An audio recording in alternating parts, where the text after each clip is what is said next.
Hi friends, எல்லாருக்கும் வணக்கம். சின்ன மருமகள் சீரியல்ல நாளைக்கு எபிசோட்ல என்ன நடக்க போகுது அப்படின்னு தாங்க இந்த வீடியோல பார்க்க போறோம். அப்பதான் வந்துட்டு இது உங்க குடும்பத்தோட மூத்த வாரிசு அப்படின்னு சொல்லிட்டு மண்டபத்துல குழந்தைய வச்சுட்டு வந்துடுறாங்க இல்லையா? அதுக்கப்புறமா குழந்தைய எடுத்துட்டு எல்லாருமே அவங்க வீட்டுக்கு போறாங்க, சேது வீட்டுக்கு. அங்க வந்துட்டு ஐஸ்வர்யாவுக்கும் சேதுவுக்கும் கல்யாணம் ஆயிடுச்சுல, அவங்களுக்கு ஆரத்தி எடுத்து வீட்டுக்குள்ள கூப்பிடுறாங்க ஈஸ்வரி. அப்போ மோகனா என்ன சொல்றாங்கன்னா, குழந்தைக்கு ஆரத்தி எடு ஈஸ்வரி அப்படின்னு சொல்றாங்க. அவங்களுக்கும் டென்ஷன் ஆயிருது. ஆனா வேற வழி இல்லாம ஆரத்தி எடுத்து உள்ள கூப்பிட்டுட்டு வராங்க.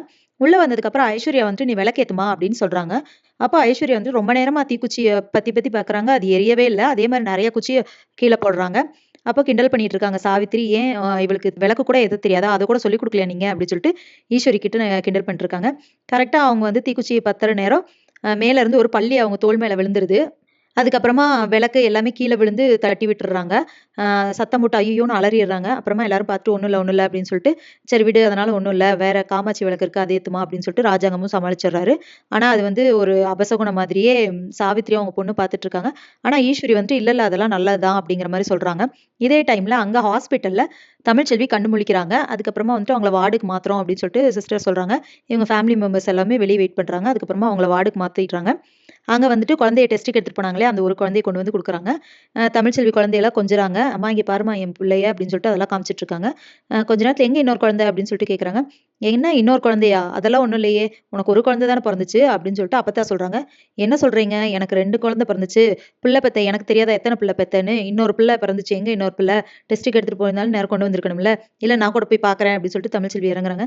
"இல்லடி உனக்கு ஒரு பிள்ளை தான் பிறந்துச்சு" அப்படின்னு அப்பத்தா சொல்றாங்க. அப்போ "அம்மாச்சி எனக்கு தெரியாதா நான் எத்தன பிள்ளை பெத்தேன்னு?" அப்படின்னு சொல்றாங்க. சரி இதுக்கப்புறம் இவங்க கிட்ட மறைக்க முடியாது அப்படின்ட்டு, உன் குழந்தை வந்து எங்க போகணுமோ அங்க போயிருச்சு அப்படின்னு அப்பத்தா சொல்றாங்க. என்ன உளர்றீங்க? எங்க போகுது? அப்படின்னு சொல்லி கேட்கறாங்க. ஆமா அந்த குடும்பத்தோட மூத்த வாரிசு தானே. அதனால உன் புருஷனுக்கு கல்யாணம் ஆயிருச்சுல்ல, அவங்களுக்கு கல்யாண பரிசுன்னு சொல்லி உன் பிள்ளைய கொண்டு போய் அங்க குடுத்துட்டு வந்துட்டேன் அப்படின்னு சொல்லிட்டு அப்பத்தா சொல்றாங்க. யார கேட்டு அங்க கொண்டு போய் குடுத்தீங்க? என் பிள்ளைய அங்க கொண்டு போய் குடுக்கறதுக்கு உங்களுக்கு என்ன உரிமை இருக்கு? நீங்க யார் முதல்ல என் பிள்ளைய கொண்டு போய் அங்க குடுக்கறதுக்கு? அப்படின்னு சொல்லிட்டு சத்தம் போடுறாங்க தமிழ்ச்செல்வி. இத கேட்டு அப்பத்தா ஷாக் ஆயிடுறாங்க. என்ன தமிழ்ச்செல்வி இப்படி பேசுறாளே அப்படின்னு சொல்லிட்டு. அதுக்கப்புறமா நான் போறேன். நான் போய் என் பிள்ளைய வாங்கிட்டு வரேன் அப்படின்னு சொல்றாங்க. ஏய் வேணாண்டி பேசாம இரு. இதோட நீ போறியா? அப்படின்னு சொல்லிட்டு அவங்க அம்மா கூப்பிடுறாங்க. அதுக்குன்னு என் பிள்ளைய விட்டுட்டு இருக்க முடியுமா?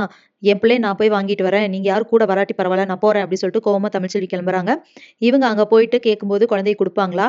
இல்ல எங்க குடும்பத்தோட மூத்த வாரிசு நாங்கலாம் தர முடியாது அப்படின்னு சொல்லிட்டு வச்சுக்குவாங்களா? இல்ல இதுக்கப்புறம் என்னெல்லாம் பிரச்சனைகள் நடக்க போகுது அப்படிங்கிறத இனி வர்ற வீடியோல ஒண்ணொண்ணா பார்க்கலாம் ஃப்ரெண்ட்ஸ். அதுவரைக்கும் வெயிட் பண்ணுங்க. நன்றி, வணக்கம்.